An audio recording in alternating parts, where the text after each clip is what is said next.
So did you ever have someone big in the industry say to do one thing, but you had to stay true to yourself, and was that tough? No. I mean, I never had anybody try to tell me to do something different than what I do. Sometimes people give you suggestions for a joke that would have absolutely nothing to do with what kind of comedy you do. Mm-hmm. So that's always interesting. You know, they might say something that's just, you know. I got off a stage one time and some guy who worked backstage, this wasn't somebody big in the industry, but it was like a security person backstage, almost angry at me, said, "How come you didn't do any jokes about high school wrestling?" And I'm like, I didn't wrestle in high school. And he goes, "Well, you know, I mean, like, it's a funny thing, you know, so they're always getting in headlocks and stuff like that." And I'm like, I'm sorry I missed the high school wrestling topic. But for the most part, people are cool and supportive. Okay, good. As a kid, everyone has obstacles. Did you have any tough obstacles growing up, and how did you deal with it? Nothing serious, you know. I mean, I was kind of a goofy kid, you know. That I had to deal with that. I got a picture of me from grade school where I'm wearing glasses with a big giant safety pin holding my glasses together because apparently we weren't well off enough to be able to afford a screw. So I endured a lot of turmoil from the other kids. But what you learn as a kid is, like, if somebody's going to make fun of you, you make fun of yourself first. You go in and then you make the jokes about the safety pin, and then you undercut everybody, and that way nobody can make fun of you. Okay. So as a stand-up comedian, was that your first career choice? Well, when I was a little kid, I wanted to be an airline pilot, but then I realized that you have to be very smart to be able to do that, so I said, all right, count me out. And then I was a salad chef for a while, but I knew at that time that I wanted to be a comedian, but I needed to make a little money while I was getting started, so I tried that for a little while. But other than that, I knew when I was in college that I wanted to be a comedian.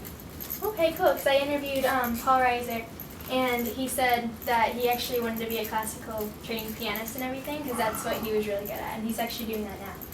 So. He's doing that now? Mm-hmm. Oh, he's doing that with Julia Forehand. Boy. Yeah. Well, see, he's one of these people with talent. You get people like me with no talent. I just get on stage and go, people laugh a little bit, and I make a career out of that.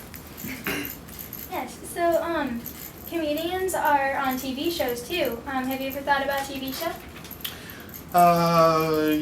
Sure, but you know, I'm hoping that maybe the right situation could come along. You know, I don't want to do a TV show similar to other shows that have already been done. Mm-hmm. So because of that, it's like I'm just trying to wait and see, but I'm not overly worried about it because I like doing what I'm doing. If I get lucky enough to get a TV show, great, but everything is cool the way it is. Okay, good. So plus, I think you get paid minimum wage on a TV show. Really? Yeah, it's like, and it's like a half hour, so I don't know what the minimum wage is, it's about $8 or something like that. So you would only get like $4 for a half hour sitcom, and that's not, you know, it's hard to support a family with that. Yes, so has there ever been a time when people don't laugh and you're on stage? Do you ever feel scared? Oh yes, yes, that happens. I hope it doesn't happen tonight. I hope you can't like tell a story with the first-hand experience of what it's like. That's part of what is thrilling about it, is not knowing.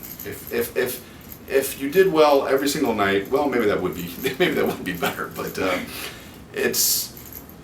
it's fun knowing that you never know. You know, every once in a while you're going to catch a crowd that, for whatever reason, the planets don't line up and they're not quite in sync with what you're trying to do. And those moments aren't fun, but you got to work through it and muscle through it.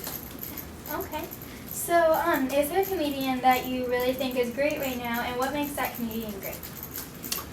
I've always been a big fan of Jerry Seinfeld.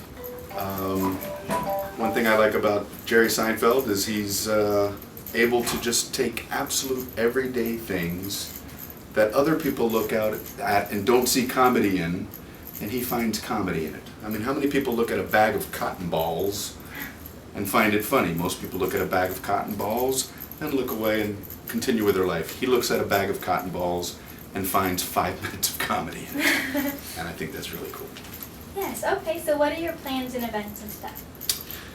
I was gonna, I have little kids that are always watching cartoons, and there's always the evil person whose plan is to rule the world.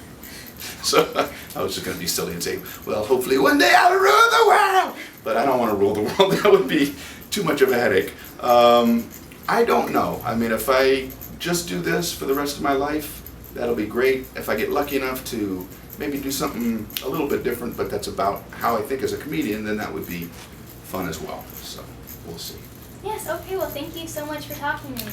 You are welcome. And that was a very nice interview, and you are so much better prepared than most people who've been in the business for many years. And you're a very nice person, so thank you for the interview.